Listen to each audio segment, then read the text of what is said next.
happens on closing day in real estate? Hey friends, welcome back. If we have not met yet, my name is Mary Howard and I am a realtor in the Queen City, Charlotte, North Carolina. It's nice to meet you. On this channel, I provide educational content for buyers and sellers who are thinking of buying and or selling in Charlotte, North Carolina. Today I'm talking about what happens on closing day in a real estate transaction. So if this is your first time buying or selling a home, you're probably wondering what's happening on closing date. I did do another video about 10 questions to ask your real estate agent before a closing date, and you can find that link in the descriptions below. This video is answering a few more questions, so we'll get to the first one now. Okay, so what documents will I be signing at closing? On closing day, both the buyer and the seller will each be signing a closing disclosure, which is also called a settlement statement or an ALTA. And all this is an itemized detailed list of all the money that's been put into the transaction, who it is from, and who it belongs to. The buyer who is financing the transaction will also be signing a deed of trust and tax forms, along with a few other disclosures.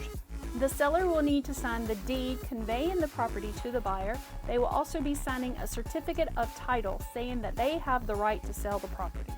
The process of closing for the seller is much easier and has way less paperwork than the buyer. So the next question is, what information goes into the closing disclosure? So I've already said that the closing disclosure is an itemized, detailed list of all the monies in the transaction. But to get a little more specific, this closing disclosure itemizes title insurance premiums, title search fees, attorney fees, property taxes, inspection fees, property insurance, loan payoffs, and real estate broker commissions. If you, the buyer, are using a federally insured loan, then your disclosure and the seller's disclosure will be kept separate. The Real Estate Settlement Procedures Act requires that personal information be kept private. Think of this sort of like the HIPAA laws for your medical files. So if that's you as a buyer, your closing disclosure will be separate, and it will also have the itemized information about all the funds received and expenses paid on your behalf. So that includes the amount of money that you are borrowing and the interest rate that you have agreed to repay that at. The seller's disclosure will highlight all the funds that was received throughout the transaction and all of the seller's expenses. That will include a portion of the property taxes and all the costs associated with closing your loan, the title search, and then your personal closing cost. All right, the next question. Can my real estate agent sign my disclosure for me? Generally, no.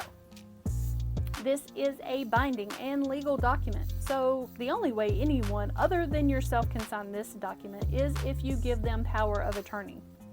But really what I hear when I hear this question is, I'm not going to be able to make closing. What are my options?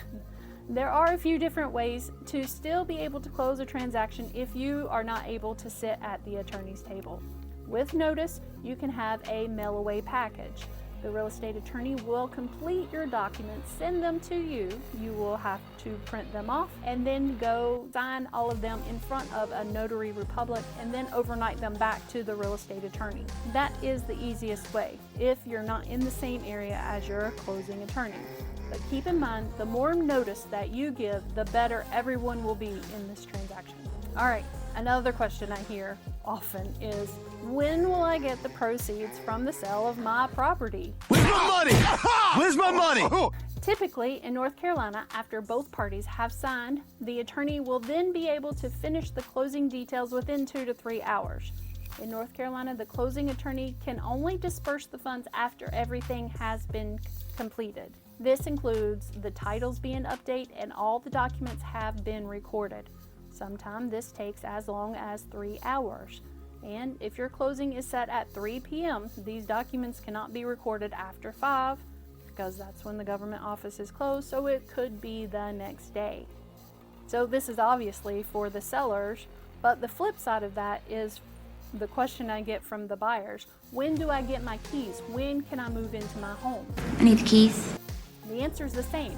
As soon as the title has been updated and all the documents have been recorded, that's when the property becomes yours and you legally have the right to move into your new home.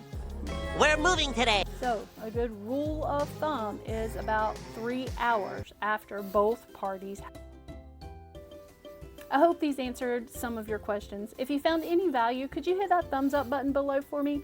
Watch this next video that just popped up on your screen. Thank you for watching. My name is Mary Howard and this is There's No Place Like Home NC. Take care.